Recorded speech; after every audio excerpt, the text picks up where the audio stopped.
From creepy minifigures to sets that seem randomized, LEGO has a fair share of weirdness. Let's find out more on our video for today. First up on our list, we have a vehicle from Star Wars. I mean, I'm aware that Star Wars is completely fictional, which means that the vehicles aren't going to be realistic and might even come off as weird, too. But this one takes the cake in my opinion. This vehicle called the Heavy Scout is weird as well, not just the design though, it is weird because it wasn't even in the darn films. This set contains a total of 554 pieces along with 4 minifigures. This set has some cool minifigure accessories, but that still doesn't make up for the fact that this set is unrecognizable to any Star Wars fan because the ship wasn't even in the background scenes of any movie. I mean, just look at it. Not only does it look stupid, but the fact that it literally doesn't do anything for the Star Wars lovers makes it somehow worse. Like, maybe if it were in the movie even for a split second, people might be inclined to buy the thing, but no, it's not even there for a single frame. Why would people even want a weird-looking vehicle with no ties to the actual movie? Next up on our list, we have something that gives me such creeps I can't even explain it. It is a minifigure of SpongeBob SquarePants. I'm sure we all think that it can't be that bad, but trust me when I say it is that bad. This minifigure is uniquely creepy as it lacks a headpiece. Not only that, it includes the neck, no headpiece to cover that up, and 2 possible arms and short legs.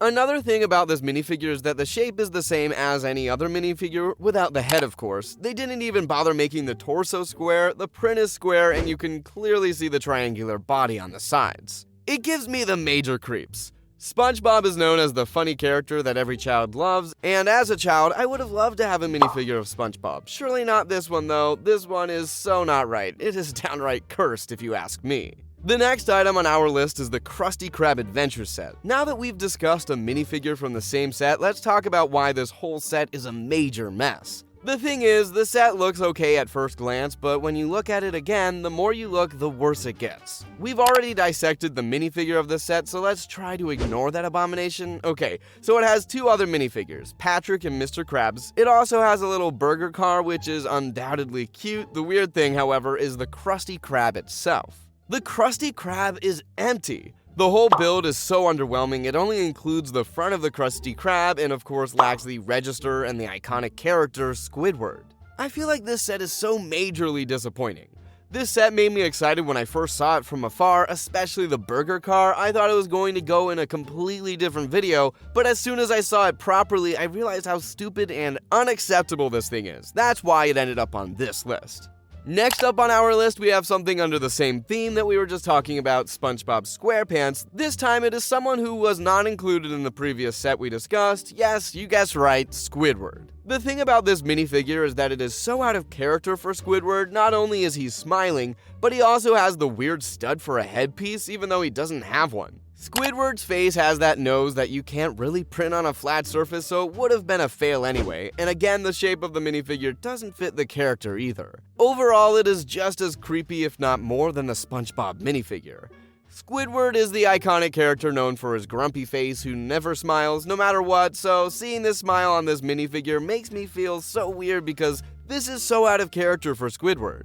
It looks so strange I can't even put it into words. I mean, just look at the thing. The next weird LEGO set on our list is a set that was created as a promotional set for Toys R Us. It is one of the weirdest sets on our list.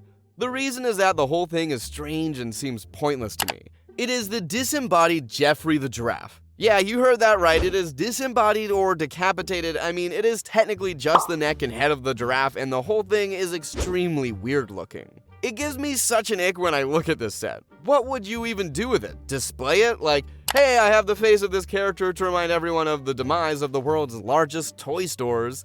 This set contains a total of 90 pieces that combine to make the neck of this giraffe. It also has a base plate in green color and a few grass pieces to maybe make you feel that it is less creepy perhaps. It doesn't do anything. Next up on our list, we have yet another figure of Jeffrey the Giraffe. After facing a ton of backlash for the previous creeping looking set, LEGO thought the best way possible to make it better would be to redesign the whole set and maybe save their face. However, that did not go well at all. Maybe LEGO's design team sometimes doesn't put in enough effort, or maybe they think less is more. This new re-release of Geoffrey the Giraffe didn't end well at all. It somehow looked even worse than the decapitated version. They made this design so much worse, especially the weird-looking buck teeth as well as a unibrow, and also thought it would be the best idea to cover the guy in stars. Another thing is how tiny the minifigures look beside the giraffe. It adds to the creepiness of the set even more. I think the design of the face was better in the disembodied version than this one. The next weird item on our list is LEGO's Record and Play. Now let's get into dissecting this set.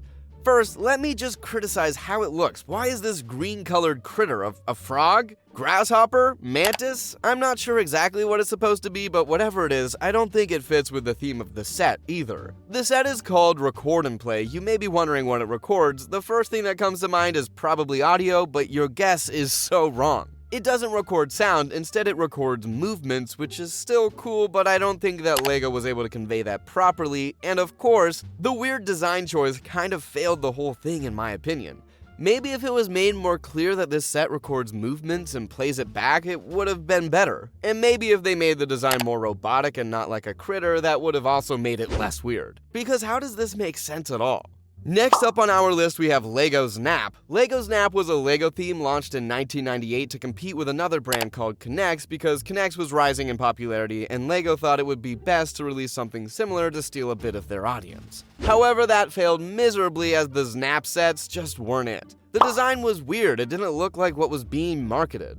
Like, look at this jet car from the Snap series. Does it look anything like a jet or a car? Not even a little bit. Maybe if you define cars as anything with 4 wheels, it'd be a car. There are alternate designs you can try too. But if you give a child some popsicle sticks and glue, I think they'd make a better looking car than this. There were many other weird sets in this series that I can't even begin to talk about. The next LEGO item on our list is from space. There's no doubt that space is one of the most fascinating places to explore in our universe, and of course, that is something that's appealing to everyone, whether you're a child or an adult, so this set released under the theme of Legoland was obviously a good idea in the eyes of LEGO. I guess we could give it some points for the idea, but the execution was beyond disappointing. I mean, look at this thing. How does this look anything like a space station? The set has 3 minifigures as well as a buildable car, rocket, and this other car that I don't even know what to call it. The space station has some weird looking windows and antenna. I don't even know how to start with the feet of this build. The legs look so wonky, I don't even know how they thought they'd be a good idea, not to mention the weird clown feet this robot seems to have. I don't know why LEGO's design team sometimes makes the weirdest looking things which get approved and put on the shelves too. It seems as though when they're bored, they think of the randomest things, make a set out of it, and call it a day. Last but not least, we have this set of Batman but in medieval times. The set is called Flying Machine and it is from the LEGO Castle series. LEGO thought that adding a modern touch to a castle would be a cool idea, which makes sense of course, it does seem like a cool idea, but I didn't think modern would mean medieval Batman. This set has a minifigure with a bat mask, a chrome sword, a crystal ball, and a spear. This set seems cool until you see the flying machine part. The minifigure sits on a hoverboard. Yeah, you heard that right. It makes me question LEGO's design department. Anyway, this wraps up our video for today. What do you think about this? Let us know in the comment section below. Make sure to like this video and subscribe to the channel while you're at it.